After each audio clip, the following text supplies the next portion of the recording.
ركز معايا بقى عشان الفيديو ده عبارة عن برشامة من ولد حتيت اسمه مروان ريحان. الولد دوت عنده 2.5 مليون يوتيوب سبسكرايبر، وهيعلمنا النهارده ازاي نمشي على الخطوات بتاعته. ما تلاقيش دايما يوتيوبر بيقول لك الاسرار بتاعته وازاي بيعمل الثامبنيلز بالاي اي والكلام ده كله، وازاي تستخدم الحاجات الحديثه اللي لسه نازله في انك تطبقها في شغلك. ففي الفيديو ده هيشرح الموضوع من اوله لاخره، وهكون انا مثال ليه. الفيديو ده كان متسجل من فتره، بس انا تقلت عليه عشان اظبط لك احسن ديزاين. وشاوت اوت لام بلاير اللي عمل لنا ايديت خرافه. مش حابب اطول عليك اكتر من كده، الفيديو ده هينفعك كتير وتعبنا فعلا فيه، فما تنساش تسيب لايك وسبسكرايب واستمتع. بالك قد ايه بتعمل فيديوهات على اليوتيوب الفالو؟ بقالي دلوقتي على اليوتيوب تقريبا كتير قوي يعني بجد يعني وقت ما بدات اتكلم جد وبتاع وانزل حاجات بشكل دوري لفتره ثابته كنت ماشي. طويله. حوار خميس صيادين ده يعني عايز اقول بقالنا دلوقتي قول مثلا 4 اشهر 5 اشهر، ماشي حلو. انما قبل كده كان كله يعتبر محاولات. انت دلوقتي جمعت في 5 اشهر دول معظم الكوميونتي بتاع فالو في مصر، وهم بيتفرجوا على فالو يعني. بس انت لما هتجيب لهم اي حاجه تانية هم مش هيتفرجوا عليها، يعني بنسبه كبيره هيبقى قليل جدا اللي مهتم بيها.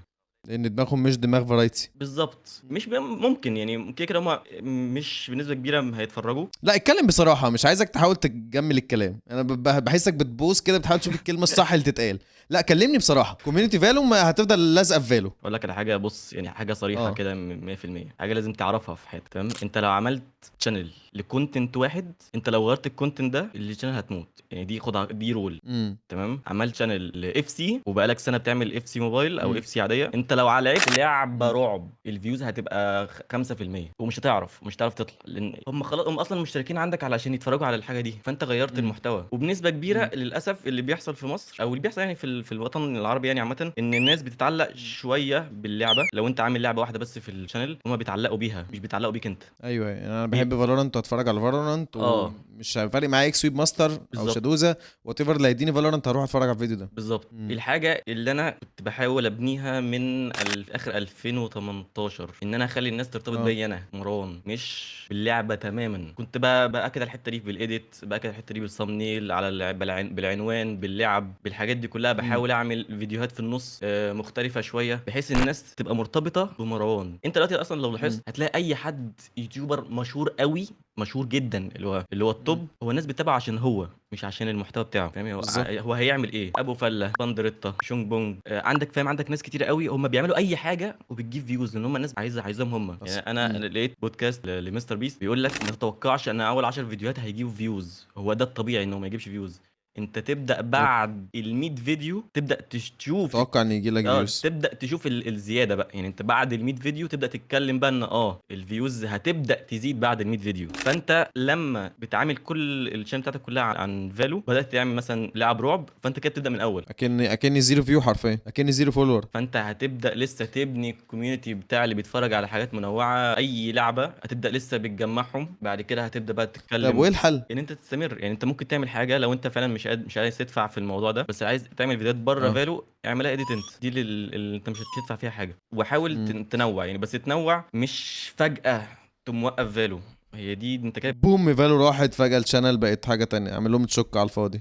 تعملش كده. يعني لو هتعمل مثلا، انت لو بتنزل مثلا 3 فيديوهات في الاسبوع، فينزل فيديوين فالو وفيديو حاجه مختلف، وتانونس في الفيديوهات بتاعه فالو ان احنا بقينا يا جماعه ننوع. وقول في الكومنتات لو عايزين نلعب لعب تانية، فهم هيبداوا يقترحوا عليك حاجات، فهيبداوا يستنوا اللعب التانية اللي انت اخترتها من كومنتاتهم. هتبدا تعمل بقى الكوميونتي ليك انت، فاهم؟ طيب عندي اسئله سبيسيفيك عن النقطه دي. انا لما سالت بيست قبل كده في اللوغاريتمات قال لي روح لمروان اللي عارف حته اللوغاريتمات والديتيلز ديت. دلوقتي انا متعود اني بعمل كونتنت كونتنت فالورانت على اليوتيوب من 20 ل 15 دقيقه، ساعات 26 في الرينج ده، يعني رايح راجع ما بين رينج العشرينات. تمام. فهل ابدا بالكونتنت المتنوعه برقم، طبعا انا بسال رقم الفيوز اللي عندي 10000، تمام؟ هل ابدا بحاجات مدتها قليله جدا، ولا برضو لازم اخليها 10 مينتس على الاقل عشان اليوتيوب يبقى مرضي؟ علما ان انا مش عايز ربح من اليوتيوب، انا فقط عايز ان اليوتيوب يظهر. بص، هو الموضوع ده شائك، لان هو يعني الفكره ان الناس هتتفرج على قد ايه من الفيديو. انت لو عملت فيديو 10 دقايق والناس شافت ال10 دقايق كلها، فده كويس، احسن ما تعمل فيديو ساعه عظم والناس تشوف منه دقيقتين. اليوتيوب دلوقتي الالجوريزم بتاعه شغال بالواتش تايم، مش بعدد اللايكات، مش بعدد الكومنتات، مش بعدد اي حاجه، هي بالواتش تايم. الناس شافت قد ايه من الفيديو بتاعك. الناس كل ما تشوف الفيديو بتاعك اكتر ويجيب واتش تايم اعلى، يوتيوب هيريكومنده. كل ما يجيب واتش تايم من الفيديو ولا واتش تايم ان جنرال؟ لا، من الفيديو. يعني لو 10 دقايق والناس اتفرجت على 50% منه، ولا فيديو ساعة والناس اتفرجت على 10 دقايق منه. لا طبعا ال10 دقايق والناس شافت 50% منه، اوكي ده هيجيب لك تمام. واتش تايم عالي. انت ممكن تعمل فعلا فيديو ساعه فعلا تبقى اللعبه ممتعه والكونتنت فيه ممتع ومعاك اكتر من واحد بيتكلم في الفيديو، فهتلاقي الناس فجاه شافت نص ساعه من الساعه دي. ده كده ده فيديو دوت اليوتيوب هيفهم هيجي لك لحد بيتك يديك جايزه، فاهم؟ انت هكيت الناس الفترة دي كلها، that's crazy. يعني تخلي الناس تتفرج على الفيديو بعد ما تخلصوا وتشوفهم هيوقفوا فين وما يكملوش. وابدا انا اقلل الفيديو على هذا اي حته ممله شيلها. مم. بس هي دي الفكره، انت تعمل بقى فيديو 10 دقايق، تعمل فيديو 20 دقيقه، تعمل فيديو ساعه. what is my minimum limit؟ مينيمم كايمن في مينيمم ربح، لو مينيمم ربح 8 دقايق. لا مينيمم ربح 8 دقايق، بتكلم مينيمم من غير ربح، مينيمم ان اكشلي الفيديو يطلع سجستد لناس تانية. مفيش حاجه اسمها مينيمم كده، هي فكره الواتش تايم. يعني لو فيديو 3 دقايق والناس اتفرجوا على ال3 دقايق كلهم، اليوتيوب بالنسبه له هيريكومندد. هيريكومند بس كده كده 3 دقايق دوت هيعتبروه دلوقتي تقريبا شورت. لان هو شورت فيديوز بقت فاهمك. لحد 3 دقايق بس الصيغه برضه مش تبقى آه. شورتس، مش تبقى فيرتيكال.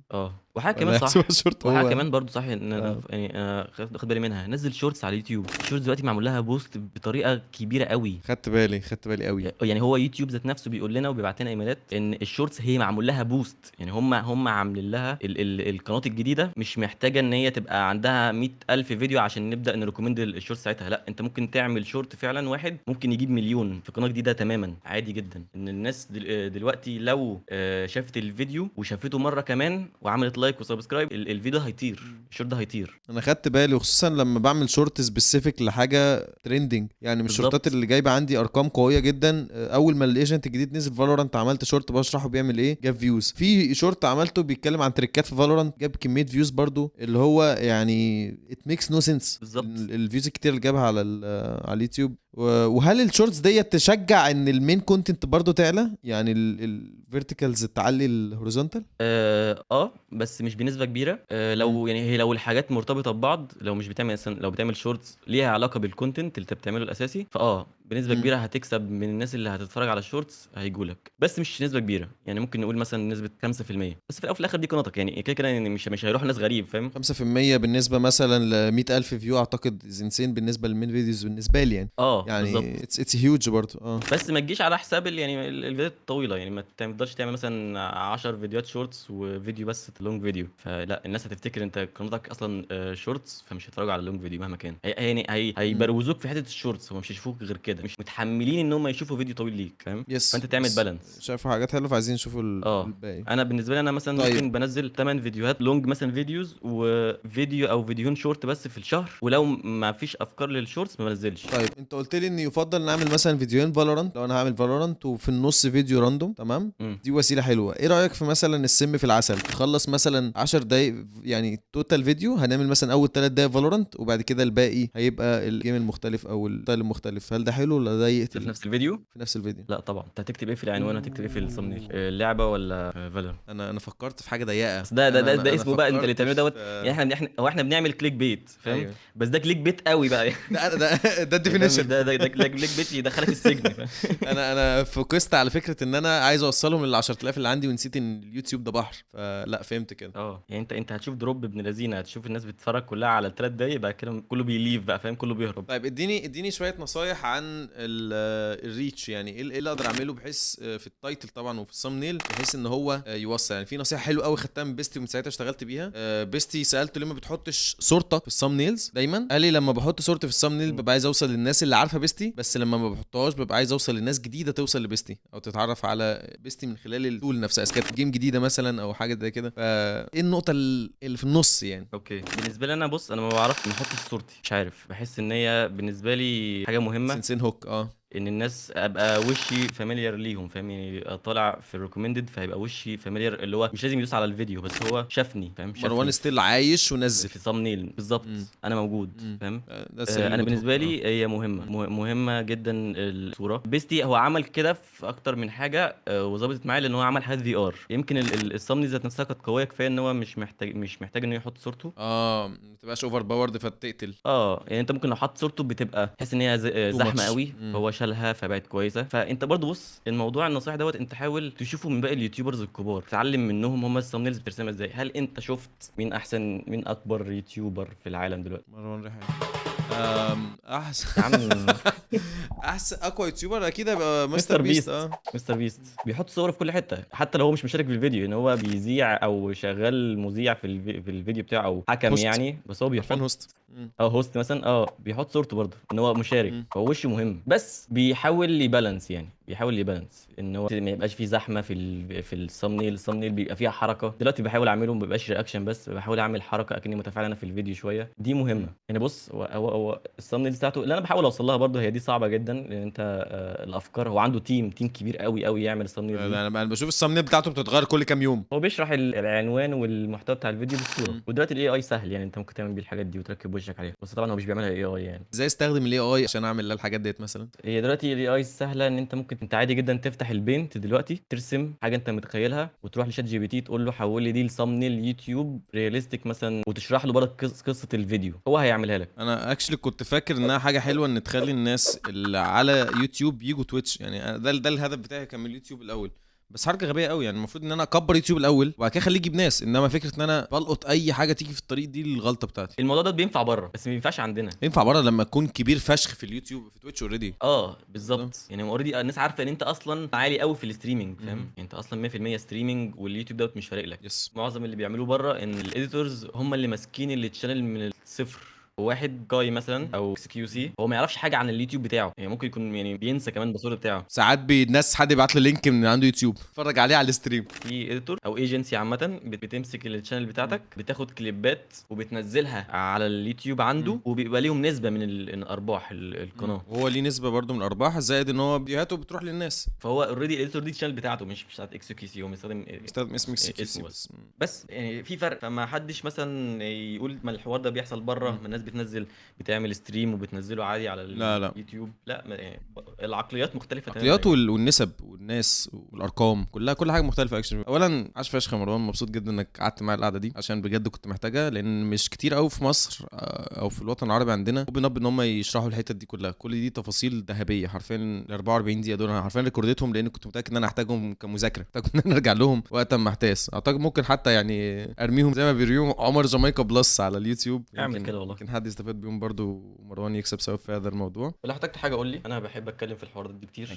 فقول لي والله الدنيا كويسه اظبطك يعني. تسلم لي يا مروان، شكرا لكل الناس اتفرجوا. شكرا مروان، غيرت حياتي النهارده يعني. you probably didn't know it yet، بس اعتقد الخطوه ديت هي اللي هتنقل نقله كبيره ان شاء الله، لان بجد انا مش زي اي حد خد كلام مثلا من فيديو على اليوتيوب. انا بقالي مثلا داخل في شهر بحاول احرق دماغي وات ذا ام اي دوينج رونج، وفكره ان انا معايا حد يعني مش هنكدب على بعض ما شاء الله، حد اوريدي كبير في اليوتيوب فاهم النقطه ديت، انسين هيلب. شكرا مروان. تشوفوا برضو تعملوا سبسكرايب لمروان يا جدعان على اليوتيوب، يعني مش معنى ان الراجل كبير ان هو كان تيك سم مور. تمام. جزيل الشكر مره ثانيه لمروان. شكرا لكم يا شباب، ما تنسوش تشتركوا كفاره المجلس، والسلام عليكم ورحمه الله وبركاته.